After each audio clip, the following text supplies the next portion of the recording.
The future of surveillance is hiding in plain sight at the Baha Beach Club in Rotterdam, Holland. This may look like a regular party, but it's no normal club. The Baha has an elite group of special VIPs who are different from other clients. They need no identification and no cash to buy drinks or food. To enter the club, all they have to do is offer up an arm to a scanner. And tonight, 21-year-old Ryoni Schutten will be joining the in crowd. I just do it because it's more comfortable. They will bring you the drinks and food instead of you going to the bar to get it. But before he can party, Ryoni has a doctor's appointment. He's getting an electronic chip implanted in his arm. It's called radio frequency identification. An RFID chip is a small device that transmits a radio signal that's read by a scanner. In 2003, the Attorney General of Mexico and some of his staff received RFID implants inside their bodies to allow them access to sensitive areas. While it's not yet commonplace, Ryoni's doctor has implanted nearly 100 chips. At first I have some doubt, of course, because you are putting chips in healthy young people. But I think it's the future. Each tiny chip has a number. A scanner connected to a database can instantly reveal who the person is and much more. Technically, there's no limit to the information the database can hold. This is the needle with which I'm gonna implant the chip. The chip itself is little larger than a grain of rice. It will remain inside Ryoni's body for the rest of his life, or until he undergoes surgery to have it removed. Ryoni will need an anesthetic before the procedure. The chip is implanted just millimeters below the skin. If it goes in too close to the muscle could be damaged, and Ryoni will feel the chip when he moves. If all goes well, he won't even know it's there. Okay.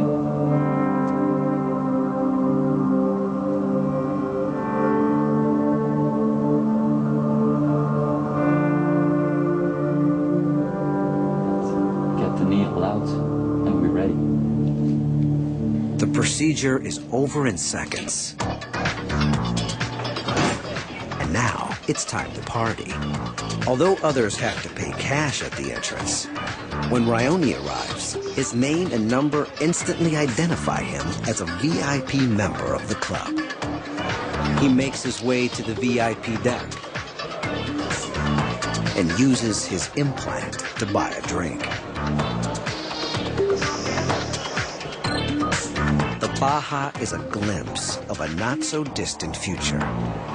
Already, some people have chips with critical health information. Some think that soon everyone will have a chip that will identify them and allow a new form of surveillance. Joe Van Galen manages the club and likes to keep an eye on everyone, especially his chipped VIPs. I think that in 20 years it will be a normal thing. I think when you get born you get a chip, and it will stay in your body for the rest of your life, and you get all kind of information on it. So if you got a problem, you read the chip and then they know who you are. Implanted ID chips may be just the beginning. Future chips could be coupled with GPS tracking technology, making it possible to locate anyone, anytime, anywhere. Parents and pet owners are already using external GPS units to keep track of their loved ones. In the U.S., approximately 7,500 criminals are monitored by GPS. And these devices are only getting smaller. Although GPS implants aren't currently available, it might be only a matter of time before every criminal, perhaps even every citizen, has an ID chip. Once the stuff of science fiction, these surveillance technologies are becoming reality. But the more amazing they get, the more controversies they create.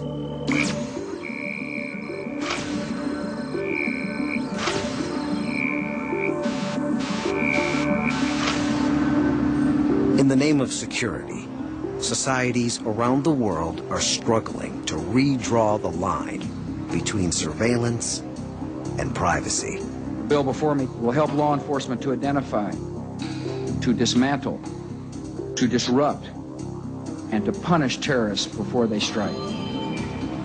Just months after the 9/11 attacks, President Bush secretly ordered the government to listen in on some Americans' phone calls without getting warrants. Technically, snooping on communications is not difficult.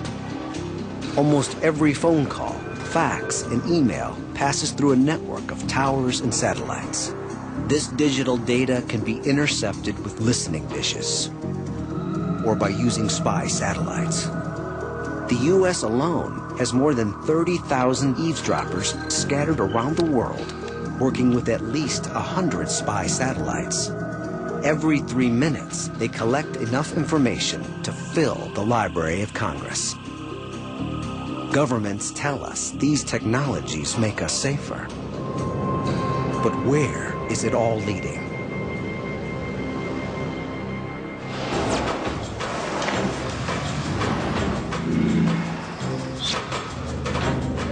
More than ever, authorities say we need surveillance in a dangerous and wired world.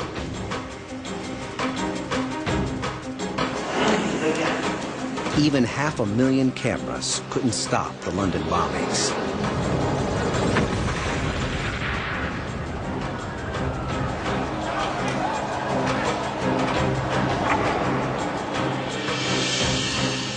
New technologies like ID implants, iris scans, and facial recognition have the power to reveal anyone who has committed a crime or crossed a border illegally. But they also have the power to invade our privacy. In the future world of total surveillance, there may be nowhere to hide.